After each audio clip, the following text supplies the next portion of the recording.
So hello and welcome back to another video. This is my face. Look, got a beard. Today we're talking about rare coins. So uh, when you're actually discussing this topic, you need to understand what the definition of a rare coin is. So for people, the term rare is just something that's not very common. So, you got a rare car. Once upon a time, they could have made millions, hundreds of thousands, millions of those type of cars, but most of them have been destroyed. So what I'm talking about is that there's two types of the definition of rare in coins.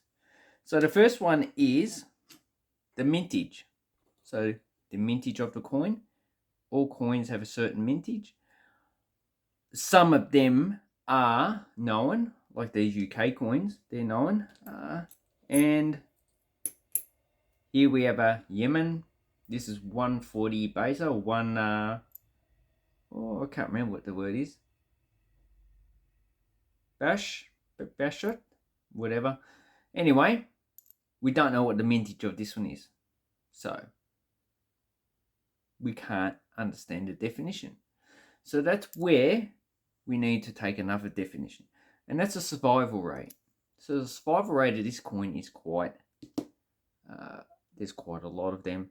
And they cost about $20. This one, we know the mintage figures, that's about 9 million.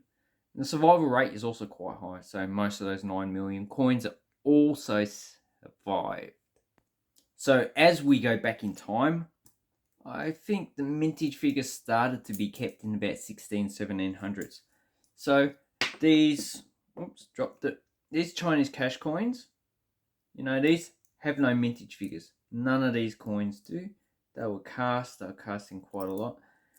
Generally, the mints kept figures of the production of the cash coins sometimes. I think in the Tang Dynasty, they were producing like 50 million of these. Not these, this is Wushu, this was issued before the Tang. Do I have a Tang coin? No. How about that coin? That is a Wangman coin. I can't remember what it was called. Anyway, in the Tang, they were issuing 50 million coins per year. So we know they were issuing a lot of coins. But the different mints and the different individual coins or the different styles themselves, we don't know the actual mintage figures. And this goes for Russian wire coins. We don't know how many were produced. We just know survival rate. So when you're talking about a rare coin, you need to know if it has a mintage figure. If so, what's a mintage figure?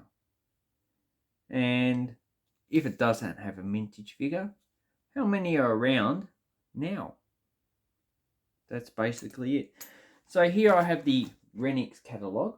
So this is a good, if you collect pre-decimal coins, Australian, this is a good catalogue to get. Definitely get it. It costs about $30 or $40 depending on who you buy it from. And on page 5, it has a graph. And this is from Fulda. Oh wait, I'll turn the camera around so we can look at it better. So here we have Fulda, Sheldon 49, so Bauer 2005, Bauer's 1990, and they give a rating of R1 to R10.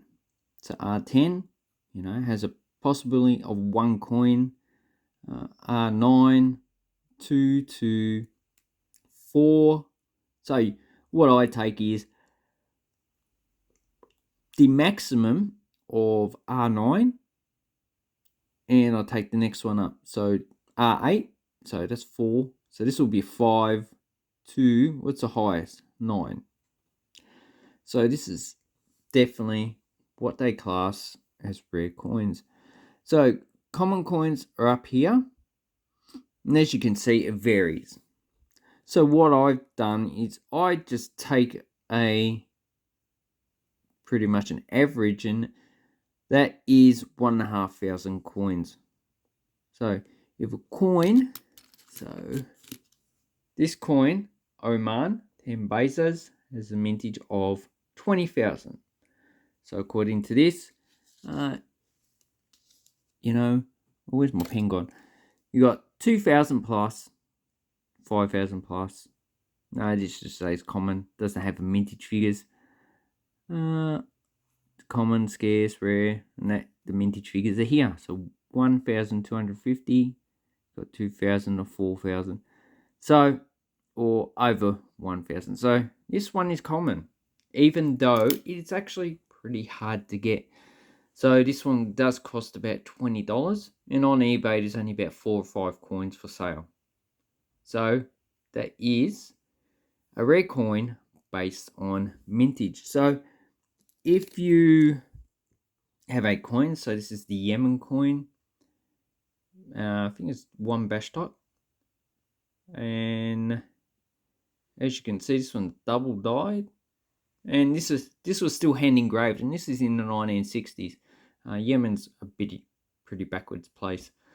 So you need to take how many coins are out there. On eBay, there's actually quite a few of these. And as you can see, I've got quite a few of these coins. So don't worry about that. That's a different type of aluminium coin. So as you can see, these coins are common. We don't know the mintage figures, but we know that there are a lot for sale on the market. So that makes these a common coin. And then, I've got a lot of these Papal States coins. All the mintage figures of these are known. So we know how many were minted in the past. But as you can see, 1850, it's 150 years ago. So 1851. So I would say a majority of these coins would have been remelted down or just plain lost. So if we take this 1952, I think 9 million of these were made. They're not too hard to get, but they're not as easy to get as, this coin. So the mintage figures of these are pretty similar, and as you can see, they're both quite large coins. This one's very easy to get because it was minted in 1980. So coin collecting was well on the way at the time. This 1852, at the time when this was produced, majority of people in Europe were living in poverty. So a lot of people wouldn't have collected this coin. Only those that were pretty well off, and they were pretty far and few. Or maybe this one has the mintage of 9 million. Doesn't matter anyway. This coin's about rare. So a lot of these coins would have been used as change because people just did not have the money to keep them. So a lot of them would have been in poor grade, and a lot of them would have been returned and remelted down. So the survival rate of these coins is not too bad, but it's not as high as, current currency that we have now. So there is another coin. I don't remember the mintage figures on most coins, but, that is just me. But, these wire coins from Russia would have been reduced in quite a lot of